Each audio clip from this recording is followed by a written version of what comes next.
옆에 분들한테 이렇게 인사하시겠습니다. 믿음으로 염려를 이겨냅시다. 인사합니다. 믿음으로 염려를 이겨냅시다. 요즘 우리나라에 건강 염려증 환자가 늘어나고 있다고 합니다.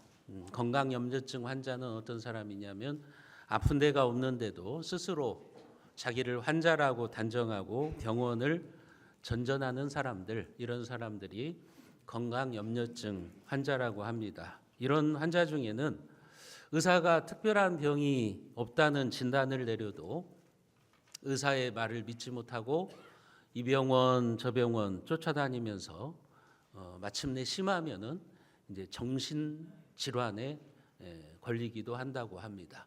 의사는 이상이 없다고 하는데 자기는 이상이 있다고 그렇게 생각하면서 병원을 쫓아다니다가 쉽게 말씀드리면 정신이 이상해지는 그런 경우들도 있다고 하는 겁니다.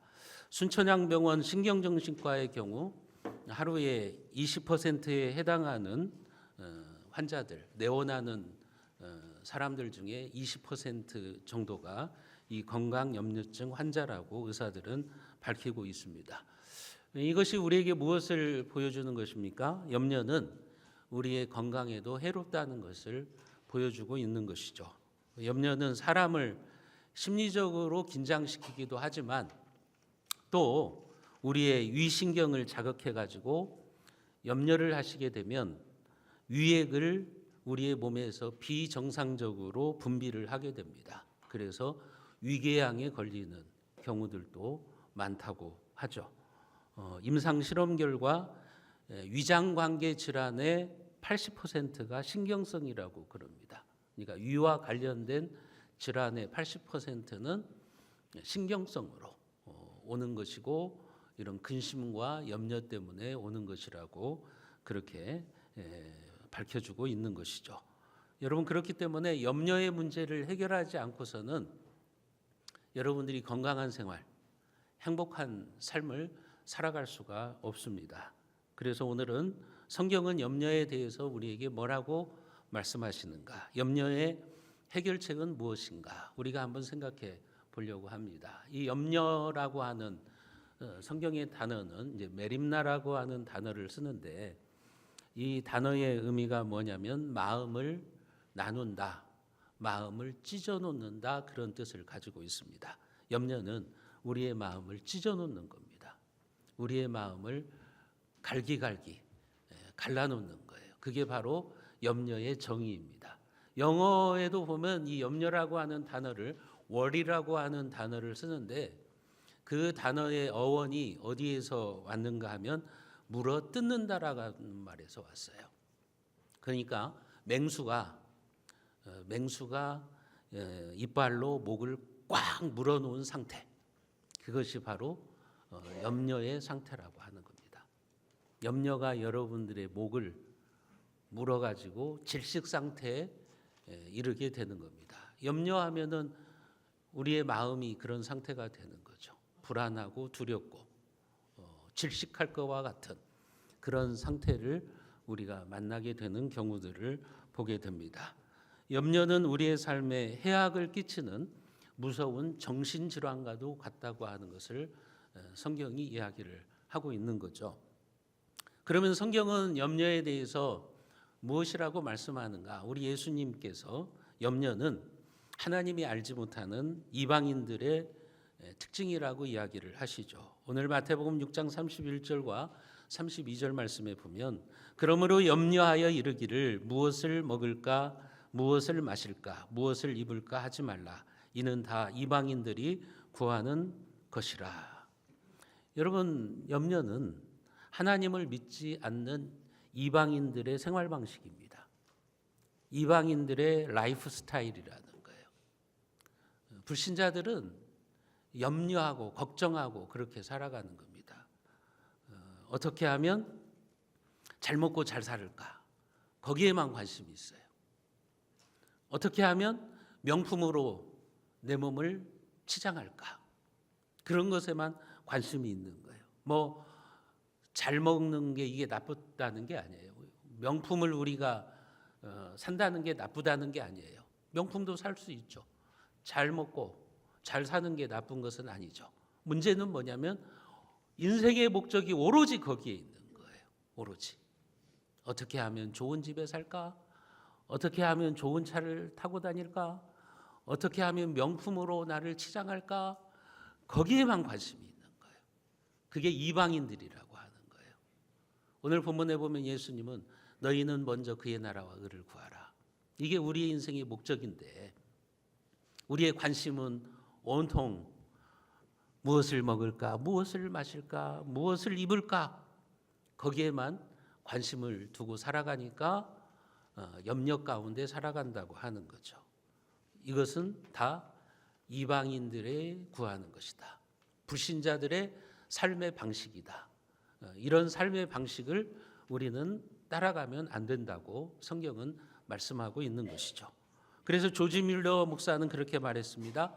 믿음이 시작되는 곳에는 염려가 사라지고 염려가 시작되는 곳에는 믿음이 끝난다. 그런 말을 했습니다. 여러분, 믿음과 염려는 서로 반비례합니다. 염려가 많아지면 여러분들의 믿음은 적어지거나 여러분들의 믿음은 사라집니다. 반대로 여러분들의 믿음이 커지면 하나님을 신뢰하는 믿음이 커지면 염려는 작아지는 거예요. 그래서 신앙과 염려는 반비례하는 겁니다. 염려가 왜 생기는 것일까? 여러 가지 이유가 있어요. 상담하게도 보면 여러 가지 심리적인 요인도 있고 환경적인 요인도 있고 여러 가지가 있지만 오늘 본문에서 예수님이 우리에게 말씀하시는 염려의 이유는 우리가 두 주인을 섬기기 때문이라고 말씀하세요.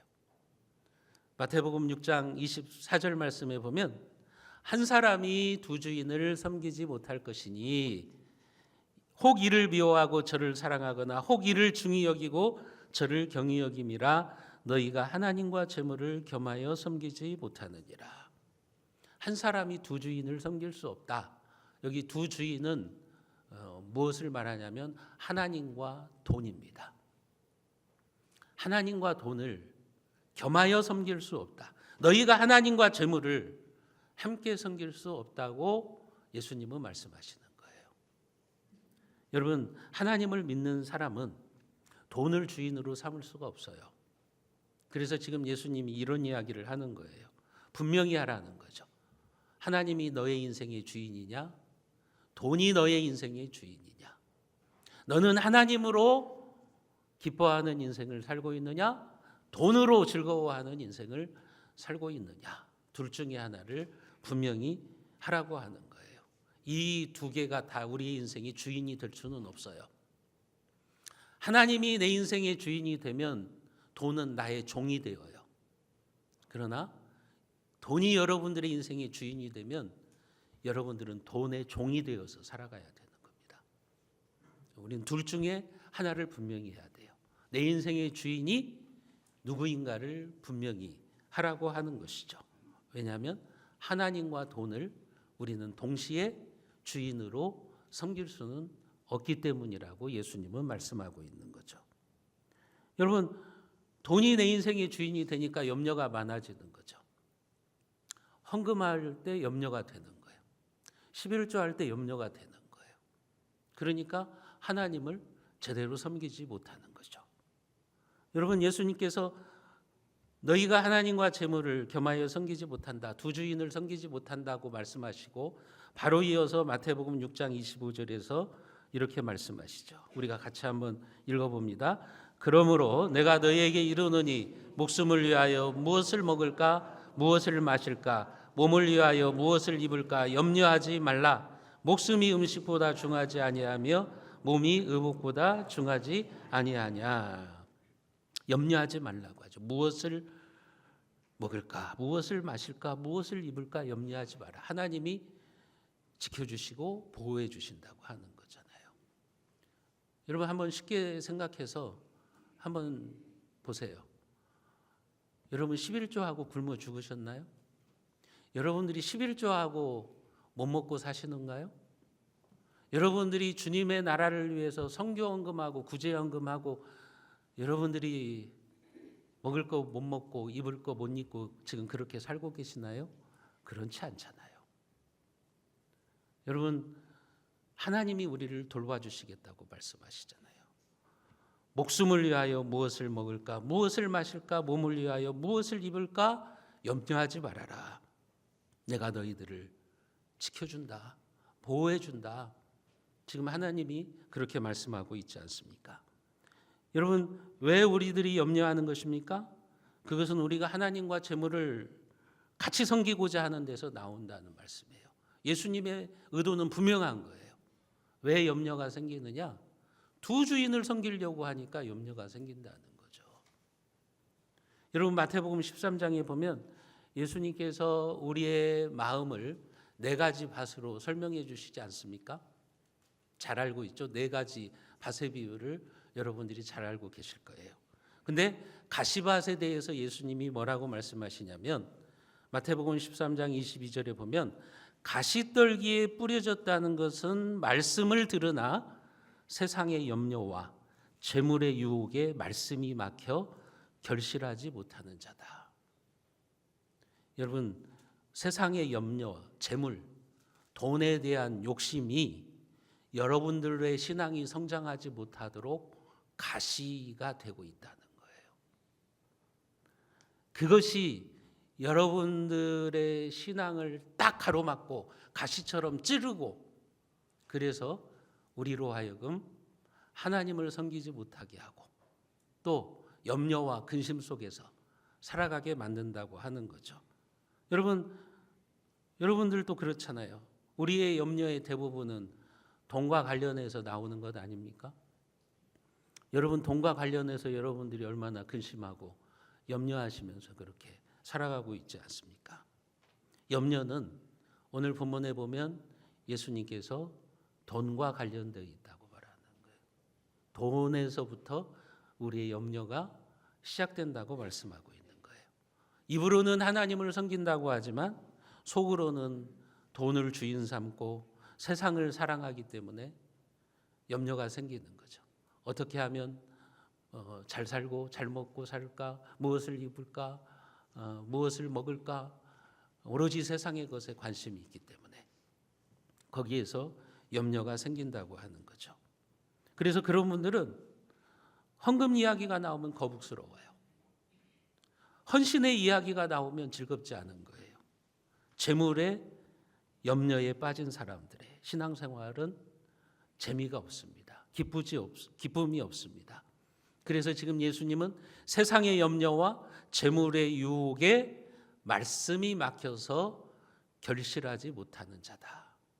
가시밭이 그런 신앙이라고 하는 거예요.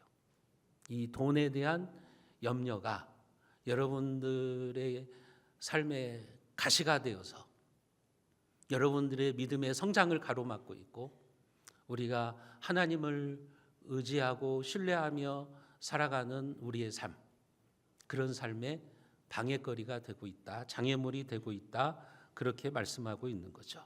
사랑하는 성도 여러분, 혹시 여러분들의 삶에 세상의 염려와 재물의 유혹이 여러분들의 삶의 기쁨과 행복을 빼앗아가고 있지는 않습니까? 여러분들의 신앙생활의 성장을 그것들이 가로막혀 있지 않습니까?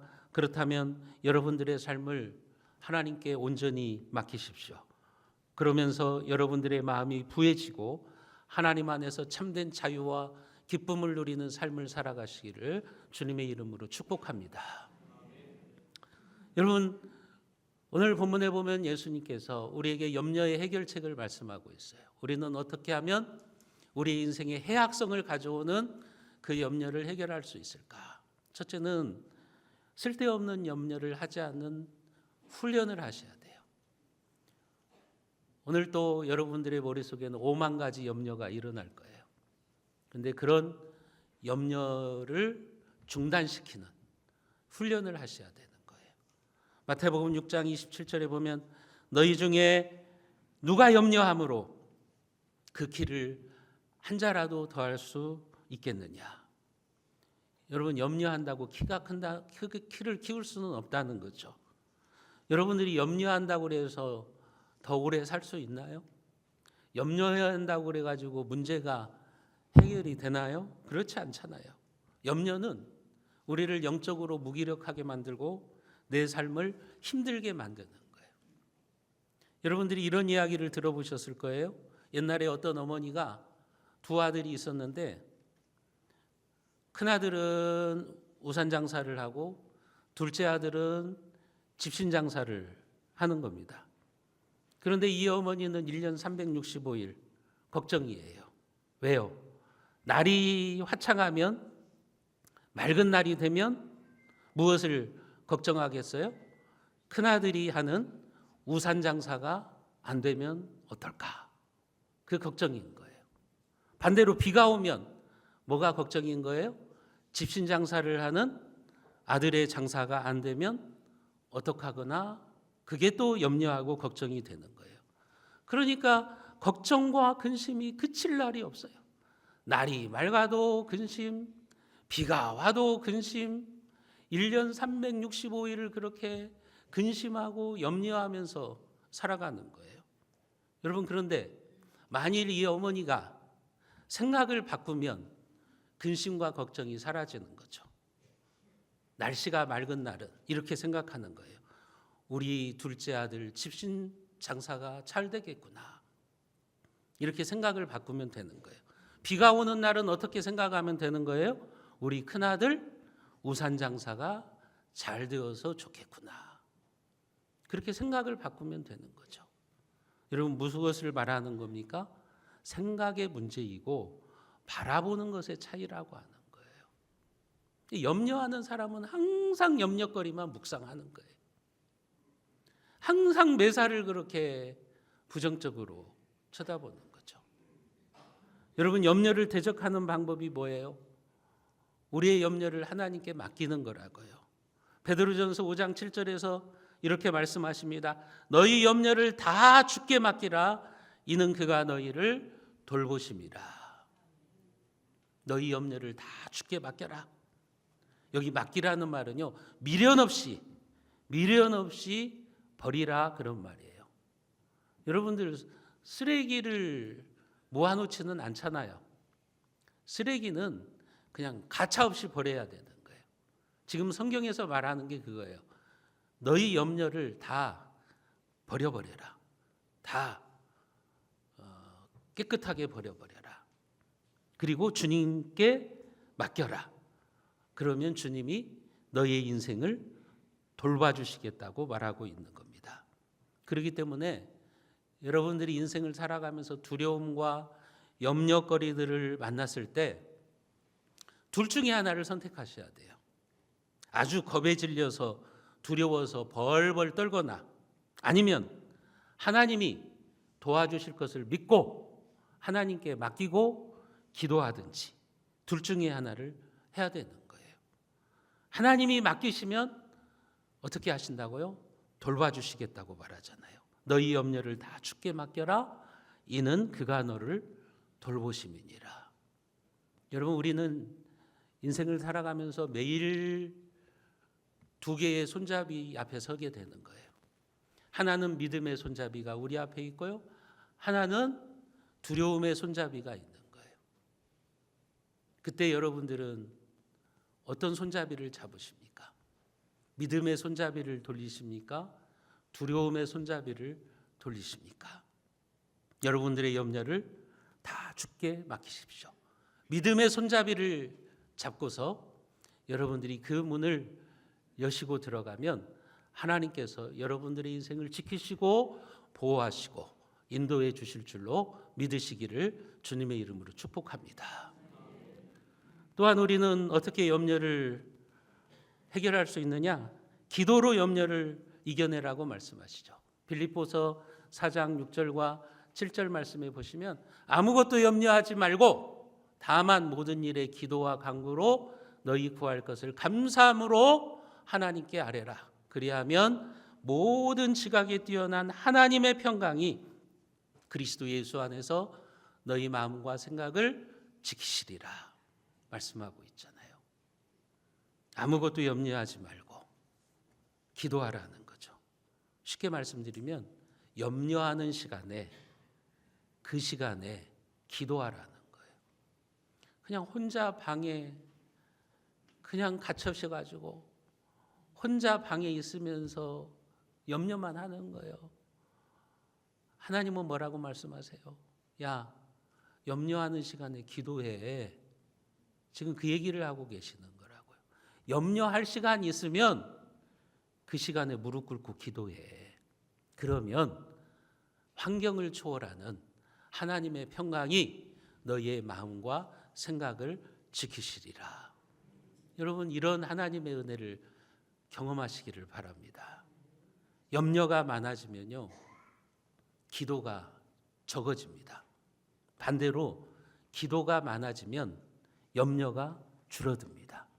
염려가 줄어들고 하나님이 주시는 평안, 세상이 줄 수 없는 평안, 그 평안이 나에게 임하는 거죠.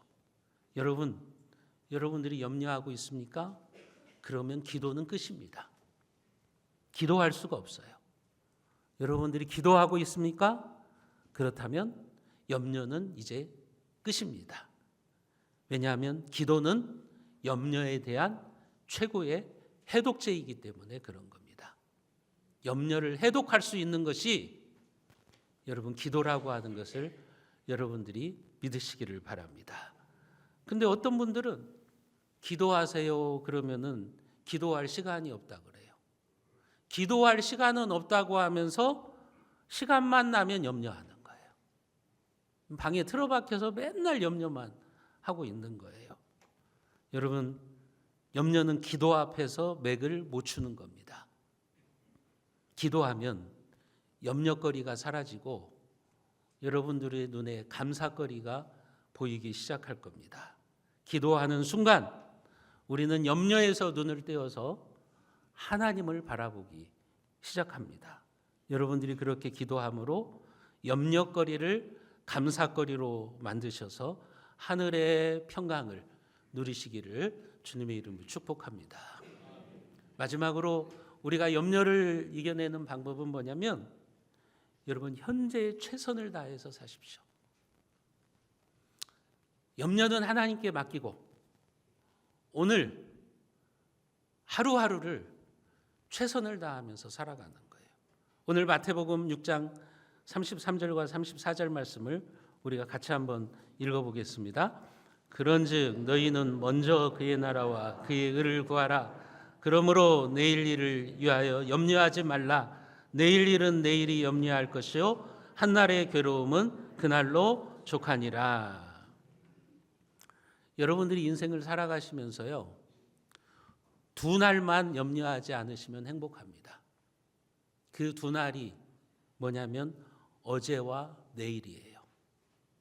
여러분, 어제는 이미 지나갔잖아요. 돌이킬 수 없잖아요. 후회한들 여러분이 돌이킬 수 있나요? 어제를 가지고 염려하지 마세요. 그리고 내일 역시 우리의 힘으로 움직일 수 없어요. 내일 일은 아무도 모르는 거예요. 여러분, 내가 오늘밖에 살 수 없다면 내일은 여러분들의 날이 아니라고요. 그렇지 않습니까? 내일 여러분들이 어떻게 될지 알고 염려하겠어요. 어떤 사람은 내일 내가 혹시 다치지는 않을까? 내일 병에 걸리지는 않을까? 내일 교통사고를 당하면 어떨까? 그렇게 염려하면서 살아간다고. 일어나지도 않은 일 염려하면서 살아가시는 분들이 있다고요. 그러니까 어제와 내일 이 두 날만 여러분들이 염려하지 않으면 행복하게 살 수 있어요. 기쁨으로 살 수 있는 거예요. 주님은 뭐라고 말씀하세요? 어제는 이미 지나간 것이고 내일은 어떻게 될지 모르니까 오늘 바로 여기에서 너희들은 먼저 그의 나라와 그의 의를 구하라고 말씀하고 계시는 거예요. 현재 최선을 다하면서 믿음으로 살아가라고 그렇게 말씀하고 있는 겁니다. 그렇기 때문에 내일 일을 염려하는 것은 시간 낭비인 것뿐이죠. 여러분, 내일 일을 염려하지 말고 오늘 우리가 하나님의 나라와 의를 구하면서 살아가야 되는 겁니다. 오늘 하루 여기에서 최선을 다하며 살아가는 거예요. 하나님의 나라와 의를 구하는 삶을 살아가는 거예요. 왜냐하면 우리가 그렇게 살아가면 내일은 하나님께서 여러분들의 삶을 도와주시고 여러분들의 삶의 축복의 길라잡이로 인도해 주실 것이기 때문에 그런 것입니다. 조금 전에 여러분들이 그런 찬송을 불렀잖아요. 너 근심 걱정 말아라. 주 너를 지키리. 어려워 낙심될 때 주 너를 지키리. 찬송하지 않았습니까? 입으로는 찬송하고 여러분 염려하고 근심하고 걱정하면 그것은 믿음의 삶이 아니겠죠. 사랑하는 성도 여러분, 우리의 인생은 염려하며 살기에는 너무나도 짧습니다. 염려를 묵상하지 마십시오. 문제들을 여러분들이 묵상하지 마십시오. 염려할 시간에 차라리 감사함으로 기도하시고 그날 오늘 하루를 최선을 다해서 살아가십시오. 하나님이 기뻐하시는 하나님 나라와 의를 구하는 삶을 여러분들이 살아가십시오. 그러면 하나님이 여러분들의 염려거리를 축복거리로 바꾸어 주실 것이고 하나님의 선하신 돌보심의 은혜가 여러분들의 삶에 가득가득 차시기를 주님의 이름으로 축원드립니다.